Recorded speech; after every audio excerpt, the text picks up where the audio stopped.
नमस्कार। खोज खबर लाइव में आपका स्वागत है। मैं हूं मनोज प्रियदर्शी। सरकार अगर आपके फायदे के लिए कोई चीज़ करे, कोई कानून बनाए तो आपको कैसा लगेगा? मान लीजिए कि आप नौकरी चाहते हैं या महंगाई भत्ते में बढ़ोतरी चाहते हैं और सरकार ने ये फैसला ले लिया और लागू कर दिया, तो आपको खुशी होगी या नाराज़गी होगी? निश्चित तौर पे आपको खुशी ही होगी। लेकिन देश में इस वक्त उल्टी गंगा बह रही है, और उल्टी गंगा इसलिए क्योंकि सरकार किसानों की भलाई करना चाहती है। उनके हितों की रक्षा के लिए वो 3 कृषि बिल लेके आई है, जिसे राष्ट्रपति ने कल मंजूरी भी दे दी और ये बतौर कानून पूरे देश में लागू हो गया। लेकिन आश्चर्य की बात यह है कि किसान ही इन बिलों का विरोध कर रहे हैं। 19 से ज़्यादा राजनीतिक दल और 100 से ज़्यादा किसान संगठन इन कृषि कानूनों के विरोध में हैं। आज ये विरोध की आग दिल्ली तक पहुंच गई। पंजाब यूथ कांग्रेस के कार्यकर्ताओं ने राजपथ पर ट्रैक्टर जलाया। कर्नाटक में आज बंद है। गुजरात में कांग्रेस रैली निकालने वाली है। राजभवन तक वो पैदल मार्च करेगी। हरियाणा, पंजाब और लगभग पूरे देश में ये विरोध की आग फैलती जा रही है। सवाल ये है कि जब इतना व्यापक विरोध हो रहा है तो सरकार इनकी बातें क्यों नहीं सुन रही? मैंने अपने पिछले 3 वीडियो में आपको बताया था कि इन कानूनों में क्या ऐसी खामियां हैं या क्या ऐसे बिंदु हैं जिनका विरोध हो रहा है। हालांकि प्रधानमंत्री नरेंद्र मोदी बार बार भरोसा दिला रहे हैं कि इससे किसानों को फ़ायदा होगा, वो अपनी उपज कहीं पर भी बेच सकेंगे, उनकी आमदनी बढ़ेगी और इस तरह के तमाम पहलू। प्रधानमंत्री विपक्ष पर हमला कर रहे हैं, राजनीति करने का आरोप लगा रहे हैं, और ये सही भी है क्योंकि ना सिर्फ कांग्रेस, शिरोमणि अकाली दल जो भाजपा की सबसे पुरानी, करीब 25 साल पुरानी सहयोगी रही, वो भी सरकार से अलग हो गई है, एनडीए से अलग हो गई है। और एनडीए से अलग होने के बाद अकाली दल ने 3 बड़ी रैलियां की है।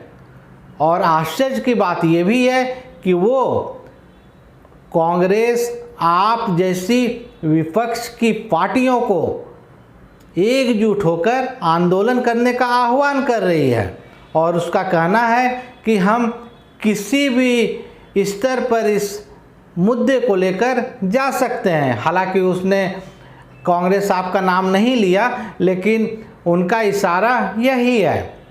किसान यही तो मांग कर रहे हैं कि आप एमएसपी का उल्लेख कानून में कर दीजिए कि कुछ भी हो जाए, आपको न्यूनतम समर्थन मूल्य तो मिलेगा ही। और अगर कोई व्यापारी या कॉरपोरेट्स उस नियम का उल्लंघन करता है, उस कानून को तोड़ता है, तो उसके खिलाफ सजा का भी प्रावधान आप कीजिए। और इसमें गलत क्या है? आप अगर किसानों के हित की बात कर रहे हैं तो किसान की जो मांगे हैं और विपक्ष जो बात कर रहा है, आप उसे सुने तो। सिर्फ अगर आप सोचेंगे कि हम अपने तरीके से सब कुछ लागू कर देंगे तो कैसे होगा? और सबसे बड़ी बात कि जब किसान ही इस बिल के विरोध में है, इन कानूनों के विरोध में है, तो फिर आप कैसे दावा करेंगे कि 2022 तक आप उनकी आमदनी बढ़ा देंगे? हालांकि आमदनी 2022 तक दोगुनी करने के लिए जो मोदी सरकार ने लक्ष्य रखा है किसानों के लिए, उसके लिए करीब 15% विकास दर कृषि क्षेत्र में होनी चाहिए, और अभी 3.5% के आसपास है। तो दुगनी होने का लक्ष्य तो अभी बहुत दूर है। फिलहाल किसानों की आय बढ़ाने की बात है और निश्चित तौर पर बिल में ऐसा नहीं है कि सभी गलत प्रावधान हैं, अच्छे भी प्रावधान हैं, लेकिन जिनका आलोचना हो रही है, जिनका विरोध हो रहा है, आपको किसानों की बात तो माननी चाहिए। अभी भी वक्त है, सरकार को स्टेप उठाना चाहिए, कदम उठाना चाहिए, किसानों का, किसान संगठनों का भरोसा जीतना चाहिए। सिर्फ मनमाने तरीके से कोई फैसला ले लेना, कानून लागू कर देना, ये तो फिर जनता के हितों के अनुरूप नहीं होगा। आपको भरोसा हर हाल में जीतना ही पड़ेगा। हो सकता है आप सही भी हों, लेकिन अगर इसका व्यापक विरोध हो रहा है, अभी 25 सितंबर को भारत बंद भी किया गया था, तो कौन जाने आगे और क्या क्या हो सकता है। इससे इन विरोध प्रदर्शनों को अभी संभालना बहुत ज़रूरी है, नहीं तो हमने पिछले कई विरोध प्रदर्शनों का मामला देखा है कि किस तरह इसके व्यापक नुकसान हुए हैं।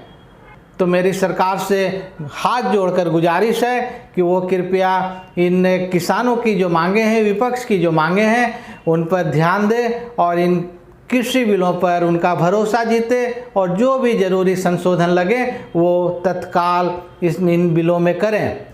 साथियों, आपसे एक गुजारिश है कि खोज खबर लाइव चैनल को सब्सक्राइब कर अपना प्यार दें, वीडियो को लाइक करें, शेयर करें और अगले वीडियो में किसी नए विषय के साथ आपसे फिर मिलेंगे। किसान आंदोलन और कृषि बिलों को लेकर जो भी अपडेट होगा हम आपको बताते रहेंगे। तब तक के लिए धन्यवाद। जय हिंद, जय भारत।